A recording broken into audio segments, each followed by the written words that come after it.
और उसने जैसे ही खूंखार बब्बर के माथे पर पहला वार किया तो उसके माथे से खून बहने लगा। बब्बर के खून की 3 बूंदें जैसे ही धरती पर गिरी, 3 और बब्बर सामने खड़े हो गए और विद्युत को चारों तरफ से घेर लिया। सबकी आंखें खुली की खुली रह गईं और राजकुमारी ऐश्वर्या ने फिर से सिंहासन से उठकर कहा, बाहर आ जाओ लड़के।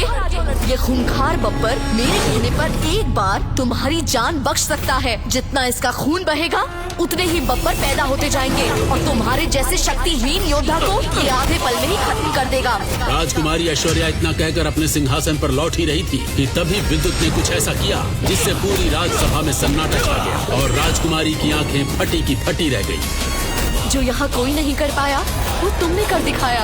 अब तुमसे ही होगी मेरी शादी और तुम ही मेरे साथ चलोगे उस जादुई गुफा में। लेकिन राजकुमारी की ये बात सुनकर विद्युत ने जो उत्तर दिया उसने सबको हैरान कर दिया।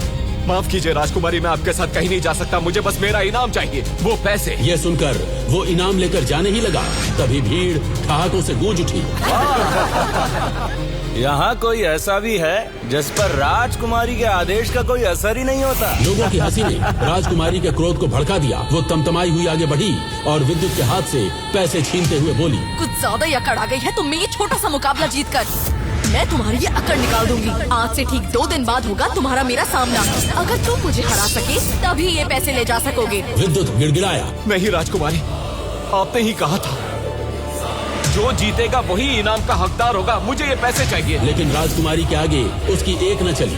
बेबस मायूस चेहरा लिए वो लौटने लगा, तभी पीछे से आवाज आई, विद्युत, राज घराने वाले तुम जैसे कीड़े मकोड़ों को जब चाहे मसल सकते हैं। तूने राजकुमारी की बात न मानकर अपने ही पैरों पर कुल्हाड़ी मार ली। अब न पैसे मिले और न सम्मान, और 2 दिन बाद मुकाबले में राजकुमारी तेरा क्या हाल करेगी ये तो भगवान ही जाने। विद्युत आंसुओं में डूबा जंगल की ओर चला जाता है। ठीक उसी समय किसी को पता भी